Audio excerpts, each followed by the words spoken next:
Hey there! In today's video, we'll dive into some key algorithms that you should know as a software engineer. These algorithms aren't just useful for acing system design interviews. They're also great tools for building real-world systems. We won't be digging into implementation details here. Instead, we'll focus on why these algorithms matter and where we might use them. Understanding the high-level concepts is more important than memorizing code for interviews. Now let's see how many of these you already know. First up, consistent hashing. Ever wonder how systems like Cassandra distribute data across multiple servers? They use this algorithm. Picture a ring where each key after hashing maps to a point on it. Servers are assigned ranges on this ring. This means that when adding or removing servers, only keys in the affected ranges need remapping. This is way better than naive hash mappings that will require remapping all keys when servers change. One cool idea here is the use of virtual nodes. It helps to tackle non-uniform data distribution.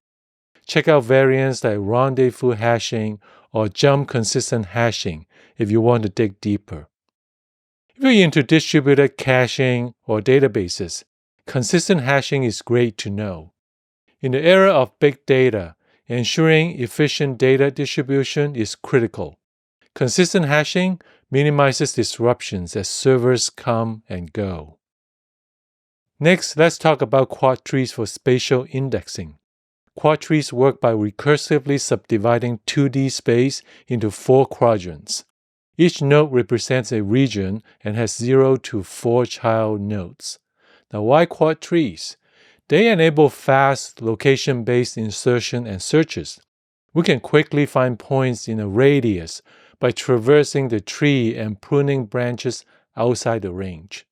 This makes quadtrees ideal for indexing spatial data used in mapping apps. Quadtrees are flexible and effective for 2D spatial indexing. Check out other spatial indexing trees like R trees and KD trees if you want to learn more. Now let's look at the leaky bucket algorithm for rate limiting. Imagine a bucket with a tiny hole at the bottom. That's our leaky bucket. Requests pour in like water, but if the bucket's full, they are turned away until there's room again. Setting it up is simple. The bucket size controls burst capacity. It leaks at whatever rate we set. Each request is like adding a drop of water. If it's overflowing, requests have to wait. There's other rate-limiting algorithms, like token bucket and sliding window counter. They are simple and effective algorithms, with each making trade-offs between accuracy and performance. Next up, tries, a tree structure optimized for storing strings and prefixes. Each node represents a common prefix, with nodes sharing prefixes using the same subtree. Now, the real power of tries lies in fast lookup speed. Searches are super efficient. Imagine searching for a word or a prefix in a large dataset.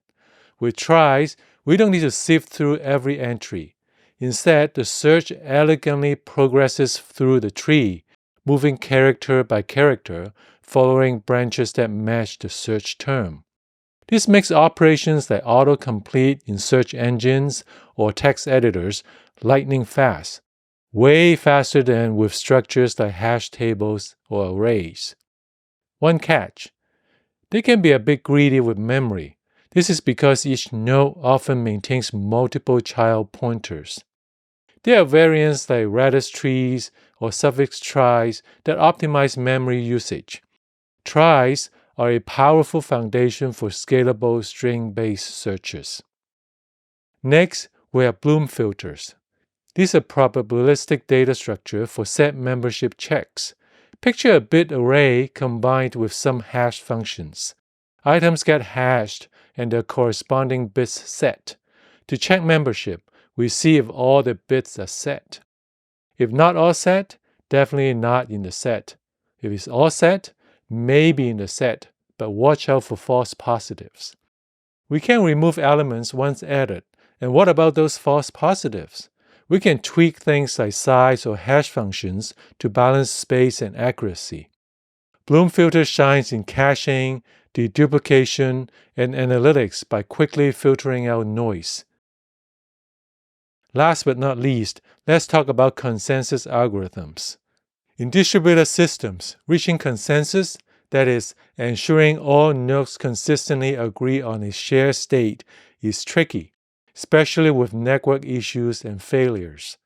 Algorithms like Paxos and Raft are designed to address this challenge. Now let's focus on Raft since it shines through its simplicity and efficiency. Raft elects a leader to manage state replication across the cluster. If nodes fail, Raft ensures the system stays operational to prevent inconsistent data and downtime. A major plus is that it's easy to understand and implement. Many distributed systems like Kafka and etcd have adopted Raft for replication, failover, and leader election. Paxos predates Raft and is historically significant but more complex. And there you have it, a quick tour of the whys behind some essential algorithms.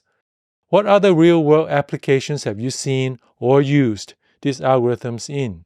Drop a comment below. Let us know if you have any other algorithms you find useful as an engineer. If you like our videos, you might like our system design newsletter as well. It covers topics and trends in large-scale system design, trusted by 500,000 readers. Subscribe at blog.bytebytego.com.